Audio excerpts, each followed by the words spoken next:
Welcome. On the third, fourth, and fifth Sundays of Lent in Lectionary Year A, we proclaim three readings from the Gospel of John: the Samaritan woman at the well, the man born blind, and the raising of Lazarus. This week's reflection focuses on the cure of the man born blind, providing both scriptural and cultural background to unpacking the story. What I'd like to do now is just talk a little bit about Jewish history in relationship to the beginnings of Christianity. And the way I'd like to do it is just do it this way, because this will provide the context for the man born blind. I'm going to talk about Judaism before 70 AD, or CE, as they say in academic circles, and after 70. Because something happens in 70 that significantly changes what happens in Judaism. Something happened in 70. And 70, what happens is the destruction of the temple and the destruction of the city of Jerusalem. So, what I'd like to do is just talk first about Judaism before 70. From what we know of the sources today, and a lot of work has been done in this field, Judaism before 70 was a very diverse Judaism. As a matter of fact, there are a number of scholars who suggest that we shouldn't call it Judaism, we should call it Judaisms. There were many schools, many different ways of thinking about Torah, about the interpretation of the law, and so on. And you have a variety of schools and a variety of groups all running around with their own different interpretations. All right? I'll give you just a few examples of that. Two of the primary groups, this is before 70 now, two of the primary groups are the Sadducees and the Pharisees. Now, the Sadducees were more of what we would call a priestly, aristocratic caste, always associated with the temple, always associated with wealth and power and influence kind of thing. And they were the main leaders and so on, primarily in association with the temple. They had different beliefs with regards. For example, they did not believe in the oral Torah, the oral interpretation of the Torah. They just believed in the, written Torah. That's all that they accepted. And they differed on some of the other beliefs you're going to see in contrast to the Pharisees. The Pharisees is a group that essentially was a reaction to the Sadducees. They were begun somewhere in the year 168 or so. I came across a book once about, they said that it was, since the Pharisees were a lay movement in reaction to a clerical movement, they called it the Vatican II Revolution of the year 168 BCE.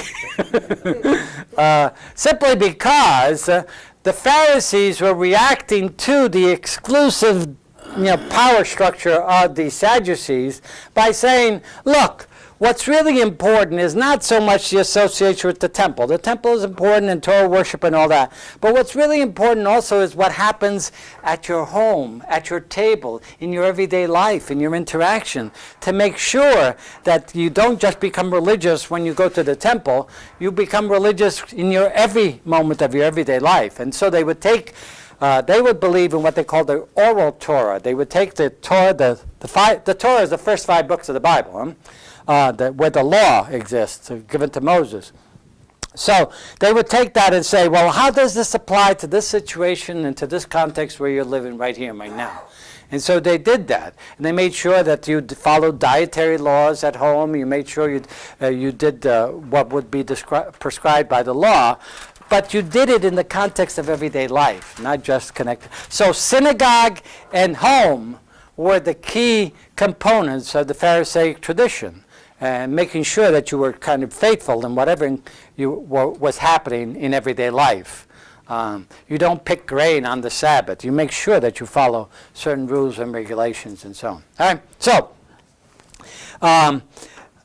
those were the Pharisees and the Sadducees. By the way, interesting enough, the Sadducees did not believe in the resurrection of the dead or in eternal life. whereas the Pharisees did. Huh? And you see that one example, the Sadducees put Jesus to the test by saying, this woman, she's got 7 husbands, and one died after the other. In the afterlife, the resurrection of the dead, whose wife will she be? And it was a trick test because they didn't even believe in that, kind of thing. But the Pharisees did believe in the resurrection of the dead and so on. And so that was a key difference between them, plus the Pharisees believing in the oral Torah, Sadducees didn't at all. So within those two, at the very same time, there's a group called the Essenes.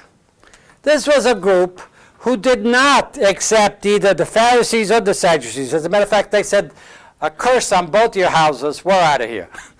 And so what they did is they left Jerusalem, they left the whole temple area, and they actually established their own community in a place that was discovered not too long ago called Qumran, right on the shores of the Dead Sea. And they established their own community there and their own way of interpreting and reading the Torah. And they're the ones that most scholars suggest are the ones who, when the Romans came in the year 70, they buried their library in caves around the area of the Dead Sea. And then I think their hope was that they would return to reclaim their library, but obviously something must have happened to them that they never returned. And in 1946, a shepherd boy was walking through the Dead Sea shepherding his goats, and one of the goats went into a cave. He took a stone, threw it into the cave to get the goat out, and he heard a crash. And he goes up there to see, and he finds these jars with these scrolls in it. And this is the famous discovery of what they call the Dead Sea Scrolls. Many people think that this was the library of the Essenes, and the Essenes were living at Qumran. So that group was actually a group that rejected the teachings and the interpretation of the Torah, both the Pharisees and the Sadducees, and they had their own take on Judaism, right? And then the last group I'm going to mention is a group called the Zealots. Now, the Zealots would have been people who wanted to get the Romans out of the land of Israel. And they were willing to use any means, even violence, to get rid of the Romans. And so you have those, and in each one had their own take on the law and on the interpretation of it and so on. Right? And so I'm going to want to give you a couple of examples of that, if I can. Yeah, go ahead, Mike. Where did the scribes fit into all this? Well, okay. The scribes would have been good. The scribes would have been essentially what we would call teachers, or the term that's used often is rabbis. A rabbi would have been, could be anybody in that crowd. A rabbi would have been one who was familiar with the law and had an interpretation of it. So, in other words, Jesus would have been seen as a rabbi, even though he was not, he was a layperson. He wasn't ordained, he wasn't part of the temple tradition and all that, but he was seen as a rabbi because of his understanding of the law and his interpretation of it. And you have a variety of understanding and interpretations of the law. And what would usually happen is a rabbi would have a particular take on the law, and he would gather a number of disciples who would be willing to be be mentored by the rabbi. And so he becomes their respected teachers. And you have all sorts of people using that kind of style of getting their word and their interpretation of the Torah around. Let me give you 2 examples. We know that with regards to the Pharisees, let's just use the Pharisees. With regards to the Pharisees, there were a variety of schools of Pharisees, both from what we call very strict interpreters of the Torah to very loose interpreter of the Torah. And the 2 schools that are still known to this very day, and if you ever watch Barbara Streisand in her movie, Yentl, do you remember that movie? That's dating me because that's an old it's dating most of us. In that movie, she disguises herself as a man in order to become a rabbi, or at least to go to yeshiva. But in the process, you get a sample of what happens in the what they call the yeshivas, which would be Jewish seminaries, where the way the training is done is you would take a position of one of the scholars or one of the rabbis, and you would argue with a fellow rabbi who had a different position, and the following day you would just reverse the roles. So that's how you learn. You learn the different opinions and perspectives of the various rabbis through history. Right? Now, let me just give you two examples. The two of the Pharisaic tradition, there were two schools. The strict school would be the school of Shammai, all right? And the school of Hillel would be the loose tradition. My nun, 8th grade nun, always said you can remember it how Shammai, strict, Hillel, loose. So let me give you two examples. A young man supposedly goes to the Shammai, the head of the Shammai school, and he says to him, Shammai, please teach me the law while standing on one foot. How long can I stand on one foot? Not very long, right? So in other words, he wanted a Reader's Digest version of the law. Shammai says to him, sorry, I can tell very clearly that you're not interested in becoming a true dedicated Jew. Get out of my school. Takes his ruler, beats him up, throws him out. He wanted someone with real commitment. So, same young man goes to the school of Hillel and speaks to Hillel and says, Hillel, teach me the law while standing on one foot. Hillel says, no problem whatsoever. Do unto others as you would have them do unto you. The rest is merely footnote and commentaries. Footnote and commentary. That's how, the do unto others, the golden rule in some ways. Yeah? Now, let me give you another example of the difference between the two. When it came to a man goes to Shammai and says, Shammai, can you tell me, when can I divorce my wife? Shammai says, well, let's see. Marriage and fidelity in marriage is extremely important. So if you catch her in adultery, you can get rid of her. But other than that, same man goes to Hillel and says, Hillel, when can I divorce my wife?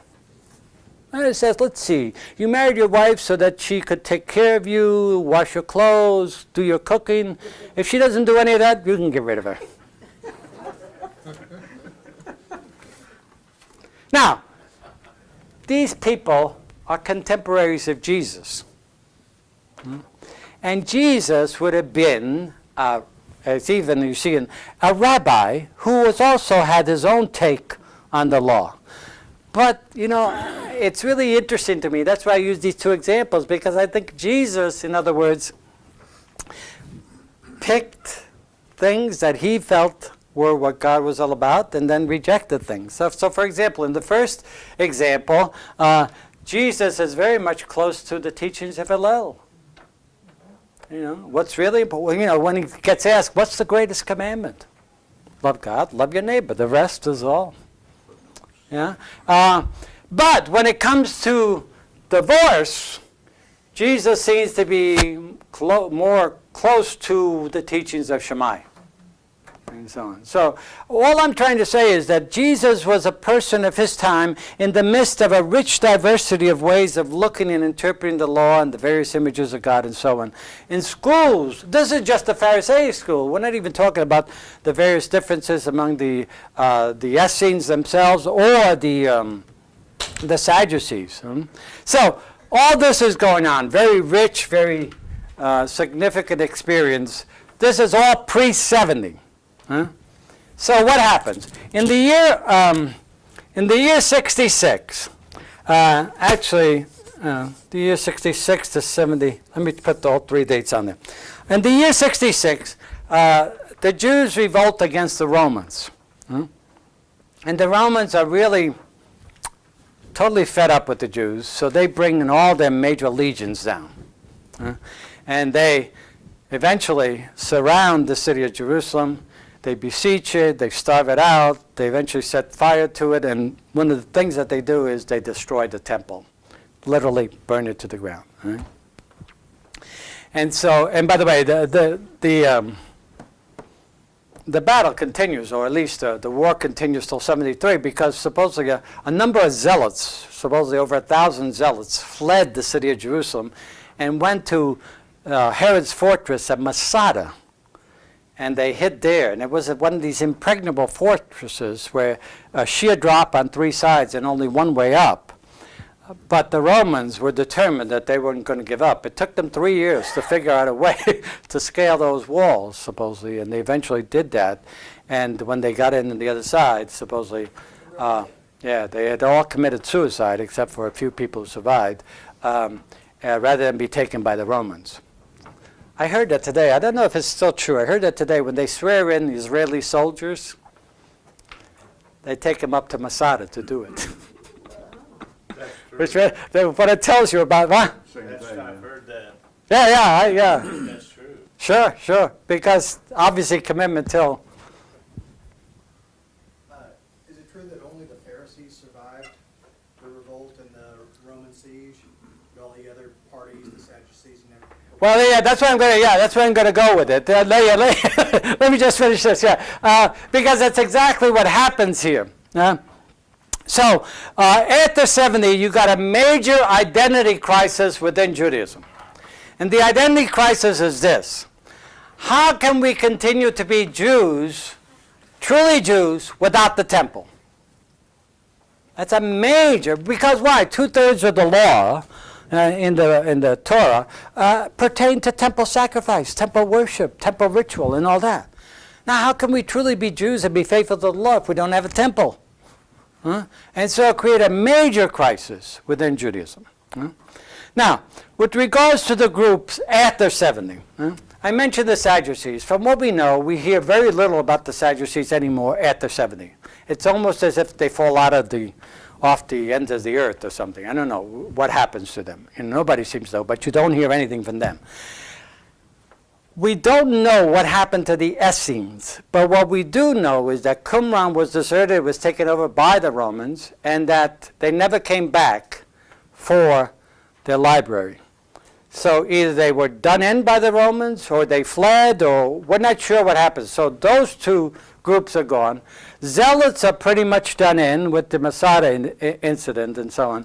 The only group that's left, that comes to the fore, to give some sort of direction to Judaism is the Pharisees.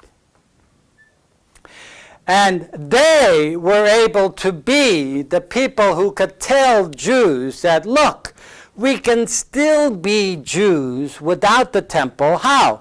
By bringing Torah regulation and Torah guidelines into our homes. And so Pharisees began to direct the path that Judaism would take. And by the way, to this very day, Judaism is known as Pharisaic Judaism or Rabbinic Judaism. It's the Judaism as seen through the lens of the Pharisees. To this very day. That's how Judaism identifies itself, because the Pharisees really gave direction to Judaism at the time. And remember, one of the things that they did is, even to this very day, for example, Sabbath begins at home, ends at home. The synagogue is a place for prayer, for worship, for reflection, community interaction, and so on. But ultimately, it's the home that becomes and it's the table at home that becomes the altar, and so on. Yeah? And so that's extremely important. And they would be, and because of their focus on oral Torah, they were able to take the law and apply it to everyday events and everyday life. And so they were in the right place at the right time to carry on the direction of Judaism, and they did.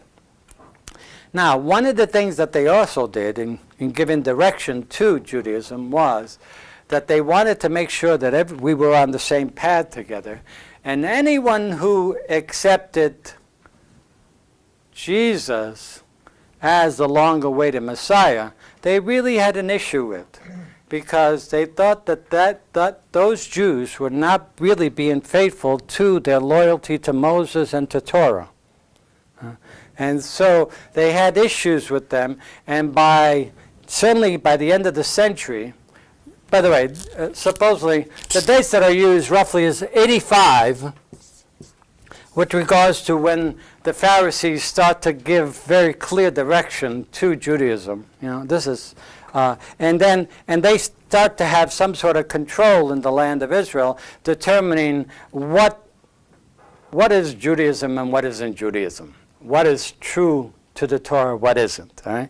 And so their determination was that Jews who follow Jesus, we're not quite sure that they're true Jews, because they seem to be giving up their allegiance to Moses, and so on. And so you had that. And by the way, that controversy shows up in the man born blind. And you see, that's why I'm kind of giving you this. Now, from what we know very clearly, too, Jesus is, during his lifetime, I'm going to go back to here. During his lifetime, Jesus, if he wasn't a card-carrying Pharisee, he was very much sympathetic to the teaching of the Pharisees, and most likely had been trained by Pharisees. How do we know that? Well, we've done some of the studies with regards to what were the teachings of the Pharisees and what were the teachings of Jesus. And just to show you, just briefly, you can explore this on your own. If you go to the first page of either the green sheet or the white sheet that you have, it says many similarities between the teachings of Jesus and then the Pharisees. You see that? I'm just going to read the bolded statement for you. You can read the rest of it yourself. First, Jesus, the Pharisees did not oppose Roman occupation. They were afraid of the violence piece of it, so they did not oppose it. Rather, what they would say is, just be faithful to your life and continue to live in fidelity to the Torah. Jesus did not oppose Roman occupation. 2, wanted more from temple, from its ritual practices, and from its priests. While the temple was still existent, according to what we see in the Acts of Mark's Gospel and so on, Jesus was very critical of the temple, very critical of the priests and what they were doing to widows and orphans and so on. So he was very critical of that, and so were the Pharisees. Remember, the Pharisees were in kind of reaction to the Sadducees, who were pretty much temple-focused kind of people. Not that they didn't want the temple, but they just wanted the temple to be a place of prayer, a place of worship, not that kind of thing. 3, the Pharisees developed and focused on the role of rabbi-teacher. It was very important to them, in contrast to the role of priest and their exclusive liturgical role in the temple. So a rabbi, like Jesus, a layperson, could be very much a leader in directing people how to live Torah in their homes, in their lived experience of their lives. Right? So 4, table fellowship was key for them. Extremely important. Table fellowship was extremely important. Why? Because that's where you engaged in bonding, community relation, and tried to live out the law. They focused strongly on the image of God as Father. This was Pharisees, and so Jesus as well. And then finally, they had a belief in the resurrection of the dead and the afterlife, which Sadducees did not, but Pharisees did, and so did Jesus and his followers. And so you can see a lot of similarities, I guess what I'm saying, between Jesus and the Pharisees. As a matter of fact, we have evidence, even in the Gospel, that Jesus dined at the home of Pharisees. Jesus was friends with Pharisees. He was sympathetic to their way, and actually in the oral Torah. And so, we got books that are written, Jesus the Pharisee. Articles that are written, Jesus the prophetic Pharisee. The one who spoke, the Pharisee who spoke in a prophetic manner, and so on. So, why am I saying this? Because what happens is, after 70, and the reaction of the Pharisees to Jews who believed in Jesus, after 70, you start getting a kind of real divisive relationship between Jews who believed in Jesus and Jews who didn't, especially represented by Jews who didn't believe in Jesus as the Pharisees, and Jews who believed in Jesus as disciples, And so you get tension. They're all Jews. It's in-house fighting. They're all Jews, but you get that tension. When are the Gospels written? the Gospels are written. Mark is written 70. Luke and Matthew are written anywhere between 85 to 90, and then John anywhere from 90 to 110. So, when the Gospels are being written, the situation in relationship to the Pharisees is a fairly negative one, it seems. And so, we get a very negative attitude towards the Pharisees in the Gospels. Why? Well, because it's reflecting the situation between Jews with regards to Jesus during the time that the Gospels were being written, not reflecting the situation during Jesus' lifetime. During Jesus' lifetime, there would have been an acceptance of diversity. In other words, one example, nobody was being thrown out of the temple during Jesus' lifetime, from what we can tell. People were being thrown out of the temple after 70, when controversy over who Jesus was and what was he all about, and fidelity to the law of Moses or not. So what's really difficult for us, by the way, is that we usually read the Gospels as events that happened actually during Jesus' lifetime. But what I'm trying to say to you is that you have to read the Gospel in terms of when they were written and the events that were happening there that are now reflected in the life of Jesus. That makes sense? Mm-hmm. Yeah. It's very important that you know that distinction, because a lot of people don't make that distinction. And as a result, they read that what's in the Gospel is exactly what happened during the lifetime of Jesus. Not really. What's in the Gospel reflects what was happening when the Gospels were written in light of connection to Jesus and the Jesus event. Who were the Romans in all of this? Well, the Romans were an occupied territory. Israel was occupied territory, at this time.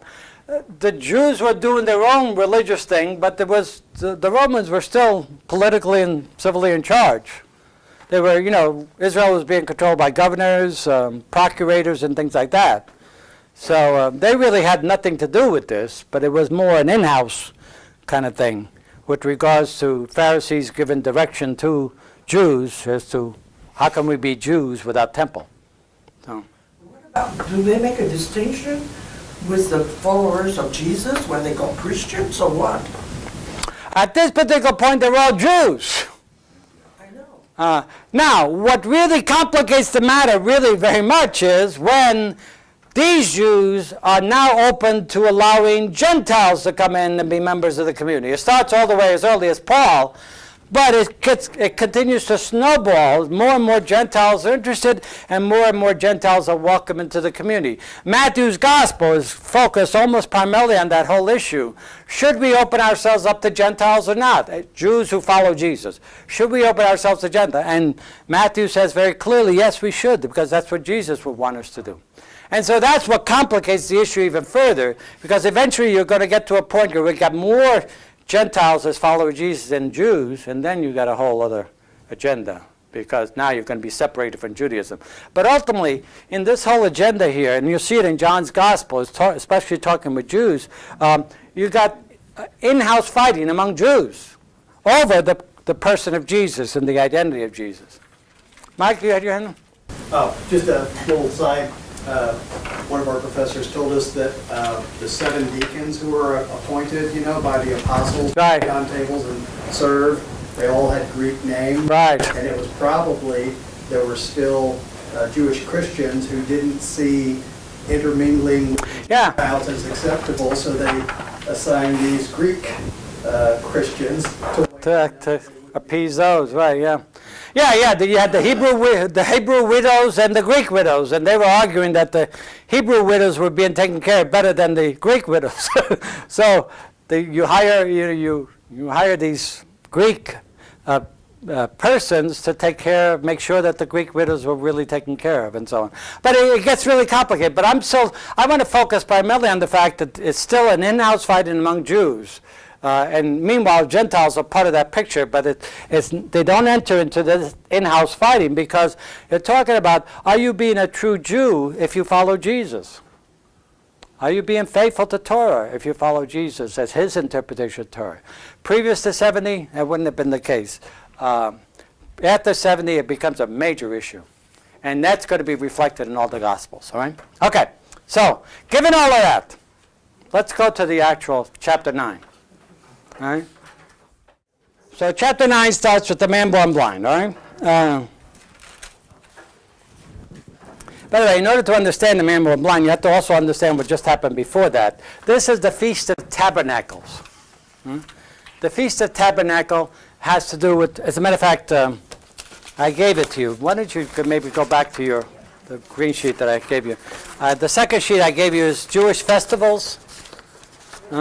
And I want you to look at the Feast of Sukkot, also called the Feast of Tabernacles or Booths. You see that?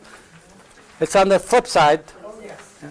Feast of Sukkot, Feast of Tabernacle Booths. I just want you to be aware of that because this is happening during this feast in John's Gospel. The people construct booths covered with branches to live in for 7 days. Right? Reminiscent of the 40 years of Israel's dwelling in the booths in the wilderness following their exodus from Egypt. So in other words, this is the time when, if you've ever lived near Jews, they're actually building these structures outside, and they cover them with branches, and they actually are supposed to actually live and sleep outside for the 7 days. You'd be able to expose to the moon and the stars and so on. But at the temple at the time, all right, at the temple, the spectacular water outpouring and light ceremonies. There was water ceremonies and light ceremonies, symbolizing the water from the rock and the pillar of fire during the wilderness wandering. Remember, they had water from the rock, and then they also had God was leading them, a pillar of fire by night. So they had light and fire and water ceremonies. It was also the year's crowning agricultural feast celebrating the bounties of the fruit harvest. So it was a harvest festival in the fall. And so on. So why I say that is because in the previous two chapters, 7 and 8, Jesus does two things. Jesus says, I am the living water. Look at chapter 8, verses 37. I'm sorry, chapter 7, verse 37. Chapter 7, verse 37. It says, on the last day and greatest day of the feast, so this is the Feast of Tabernacles, Jesus stood up and exclaimed, let anyone who thirsts come to me and drink. Whoever believes in me, as Scripture says, rivers of living water will flow from within him. So he connects to the water ceremonies that were going at the temple during the Feast of Tabernacle with his own mission and ministry as living waters. All right? And then go to chapter 8, verse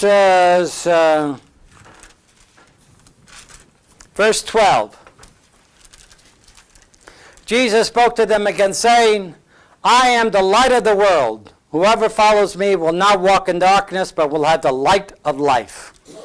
So you notice what he's done is, off of the tabernacle ceremonies, he has taken over the rituals of the temple. He has become the living waters, and he has become the light of the world. Right?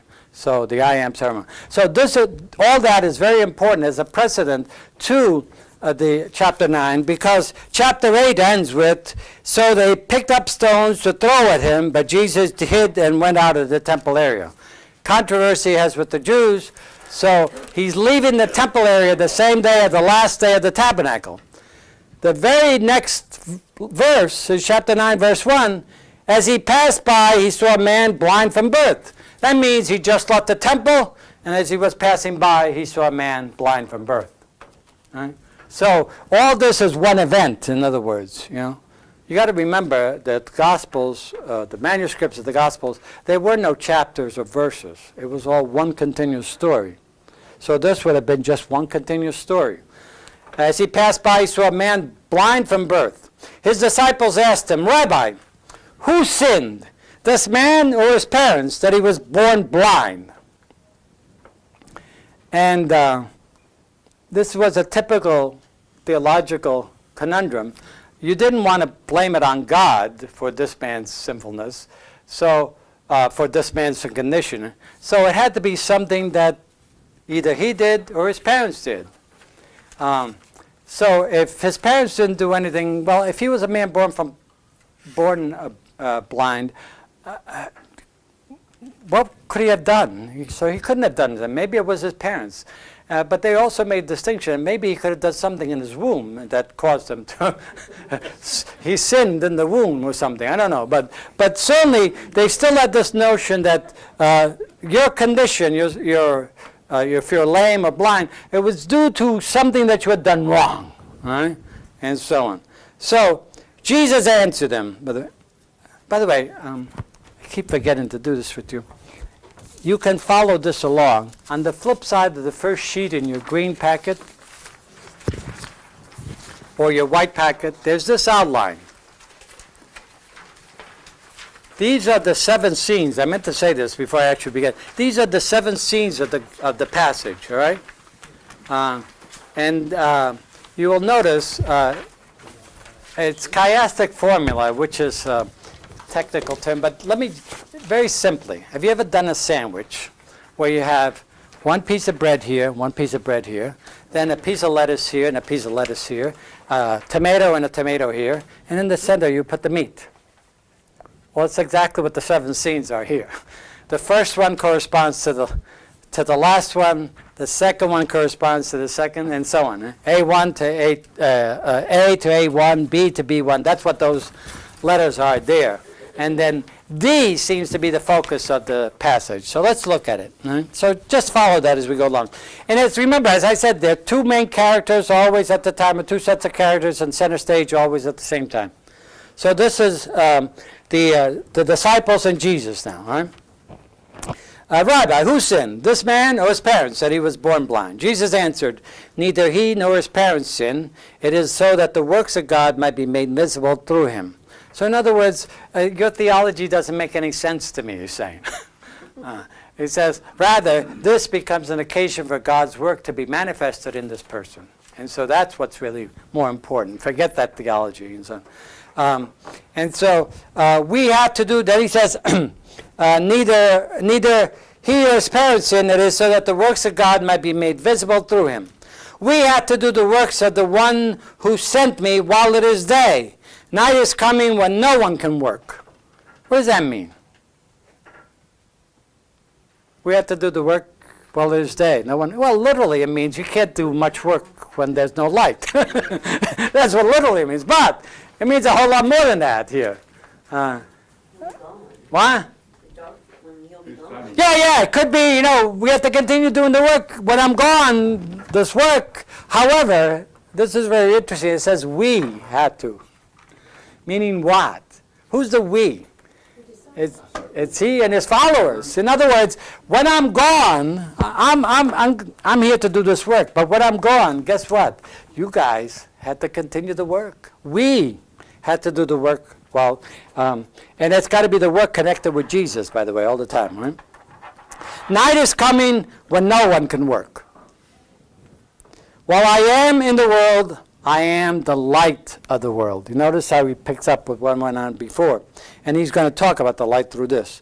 When he had said this, he spat on the ground and made clay with the saliva and smeared the clay on his eyes and said to him, go wash in the pool of Siloam, which means sent.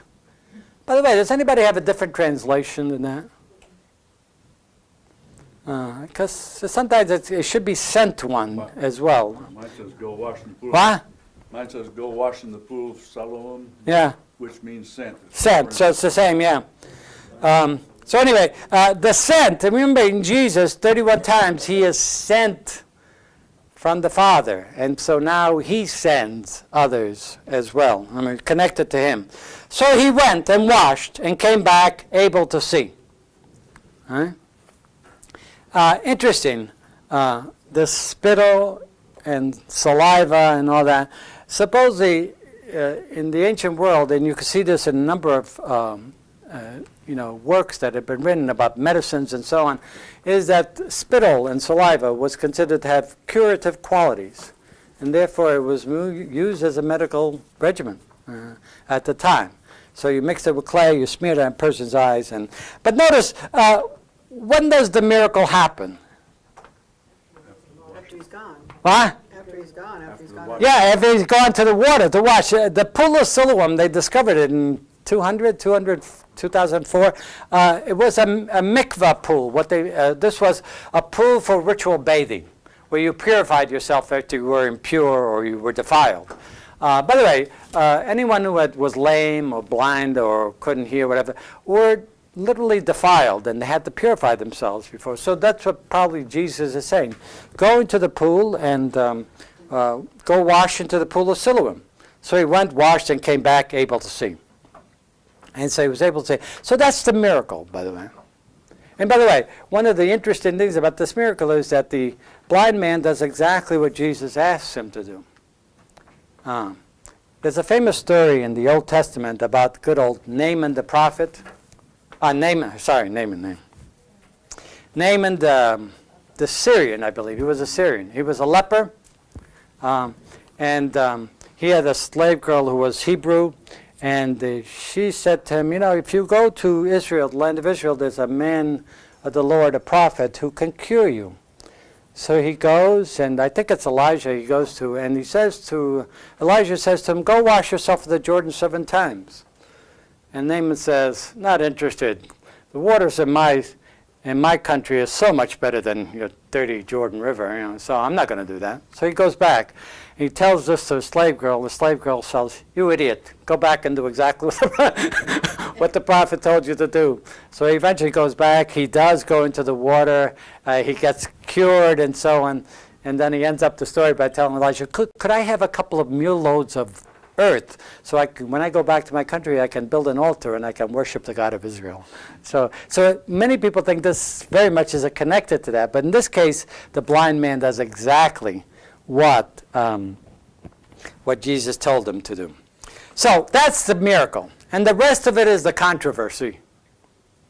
It really is. So let's go from there. So this is the next scene. His neighbors and those who had seen him earlier as a beggar said, isn't this the one who used to sit and beg? Some said it is, but others said, no, he just looks like him. So he said, I am. It's really interesting because who else says I am? Jesus. So it's really interesting. Connection with Jesus and intimacy with Jesus gets us closer to who and what God is all about. Right? So anyway, I am. And I think he does that on purpose. I went to the Greek to check it. It's exactly the same. It's ego, I, me. It's exactly the same as what Jesus would say, I am. So how were your eyes open? He replied, the man called Jesus made clay and anointed my eyes and told me, go to Siloam and wash. So I went there and washed and was able to see. And they said to him, where is he? He said, I don't know. By the way, notice the names just like the Samaritan woman, the names that are referred to Jesus. Here, that man Jesus, I don't know who he is. I don't know where he is, but that's who he was. All right? So, and now we have a shift in the scene, a third scene. They brought the one who was once blind to the Pharisees. Now, Jesus had made clay and opened his eyes on a Sabbath. So then the Pharisees also asked him how he was able to see. He said to them, he put clay on my eyes and I washed, and now I can see. So some of the Pharisees said, this man is not from God because he does not keep the Sabbath. So already notice the Jewish leaders, Pharisees in this case, very adamant, very sure, this man can't be true followers of God because he does these things on the Sabbath. So he's got to be a sinner. But others said, how can a sinful man do such signs? And there was division among them. By the way, now, indication of what's happening here, division even among the Pharisees about who Jesus is. Is he really who he claims he is?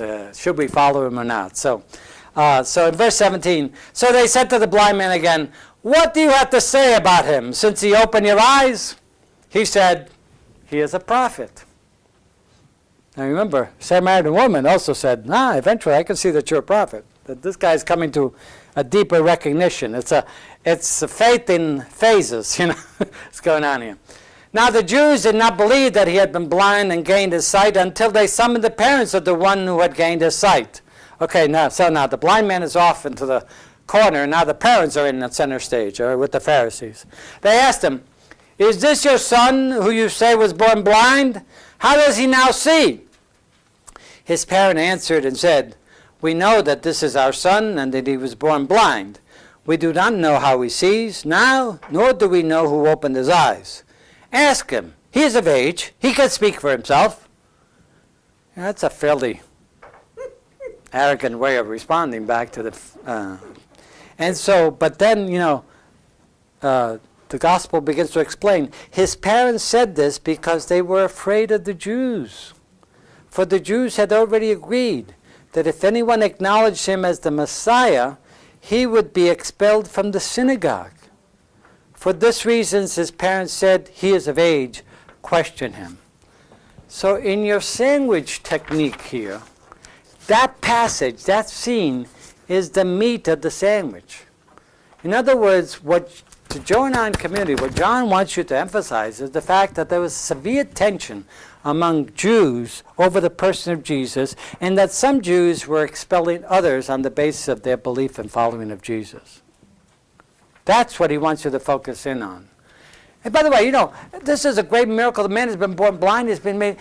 Do you ever hear any hallelujahs? No, all you got is controversy from the moment that he's healed all the way down. I mean, first with the Pharisees, then with the parents, and so on. So it continues. 24. So a second time they called the man who had been blind and said to him, so got rid of the parents now, the man born blind is on the scene. "Give God the praise. We know that this man is a sinner." How do they know that? They're very sure, they're very arrogant, they're very sure about this. And notice the humility of the man born blind. He replied, "If he is a sinner, I do not know. One thing I do know is that I was blind, and now I see." So they said to him, "What did he do to you? How did he open your eyes?" He answered them, and this is beautiful, the scene, the way it's set up. He answered them, he says, "I told you already, and you did not listen. Why? Do you want to hear it again? Do you want to become his disciples too?" Can you imagine how they would have reacted? They ridiculed him and said, "You are that man's disciple. We are disciples of Moses." You see the tension? This would have been the typical response of those Jews who did not believe in Jesus to say, "Look, you are following this man, but we are true followers of Moses. We know that God spoke to Moses, but we do not know where this one is from." We have no idea where this man is from. And so that is the controversy. And the response, interesting, of the other Jews is, the man answered and said to them, "This is what is so amazing, that you do not know where he is from, yet he opened my eyes." We know. Who's we? We has to be this group who are disciples of Jesus.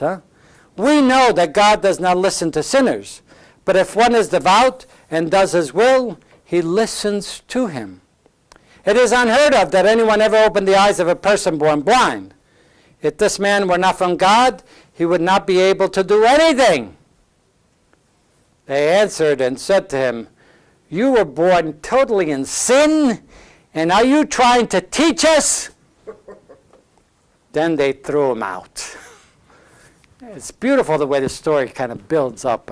Essentially, he has responded by saying, you guys don't know what you're talking about. Because obviously, if you follow the logic and you see what I've experienced, this man has to be from God. And they say, "Are you trying to," arrogance of that. And so the last scene, two other scenes there. Last scene. Verse 35. It's a little late, so could you just give me just a couple more minutes? I won't take you that long. When Jesus heard that they had thrown him out, he found them and said, "Do you believe in the Son of Man?"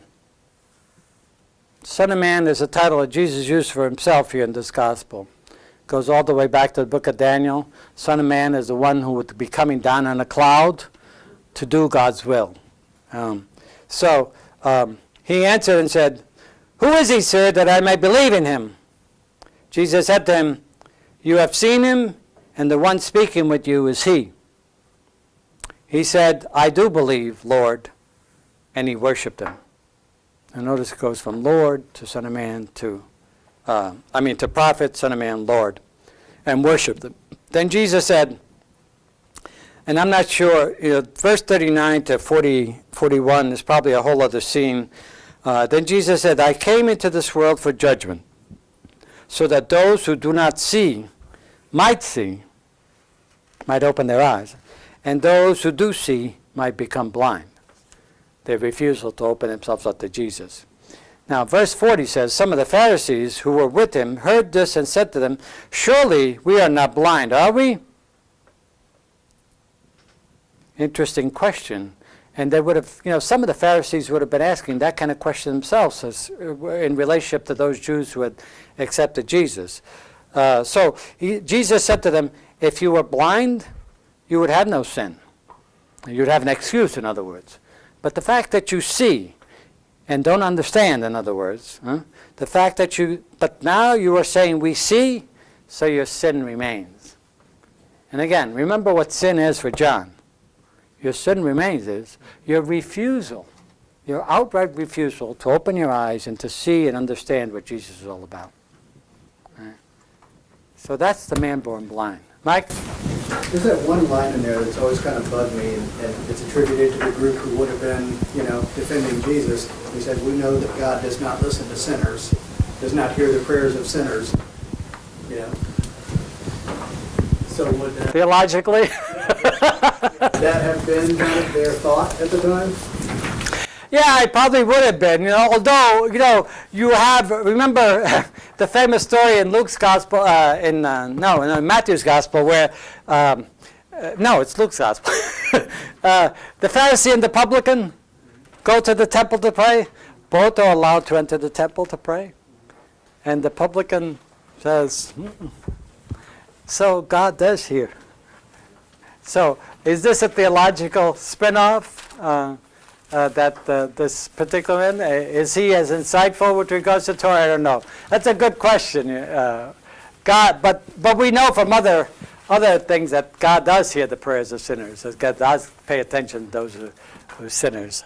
Now, could he mean, and this could also be, could he mean that sinners are those who refuse to open themselves to God, who refuse to ask for forgiveness? Maybe that's what he's talking about, rather than those who petition God even though they're sinners. Frank? Well, the next line says, but if one is devout and does the will, he listens to him. So those people would be in a relationship. Right. So he would listen, even though they're sinners. Right, exactly. Yeah, I think it could be those sinners who refuse to open them up to God's grace, open themselves up to God's infusion into their lives. Yeah. Mm-hmm. So. Notice the miracle is the miracle, but the controversy is over Jesus. Who is Jesus? What is Jesus about? What is it all about? So, as we conclude, I would recommend reading that article that I gave you there, especially the first portion of it. You don't have to read the whole thing, but read the first portion of it. It'll clarify a lot of things. Next week, by the way, I'm going to do a bit with Jews and the way Jews are used within the Gospel of John, because the concept. Jews are used in a very negative way in Gospel of John, and I'll explain that a bit. But what I want you to do is think about is how, again, hopefully you'll hear a homily on this, hopefully. If not, again, challenge yourself to do the same thing. If you were going to give a homily this Sunday to your community, what would you focus on? Would you focus on the person of Jesus and who Jesus is for you or for the community? Would you focus on seeing and not seeing? Would you focus on arrogance versus humility in our relationship with God? Those who claim to know exactly what God thinks versus those, I don't know what God is thinking. All I know is what's happened in my life. And how I understand and relate to God. You see that? Well, so what would you pick on? What would you focus on? Think about that. And then we'll surface that next time as we come back. Okay? Do your homework.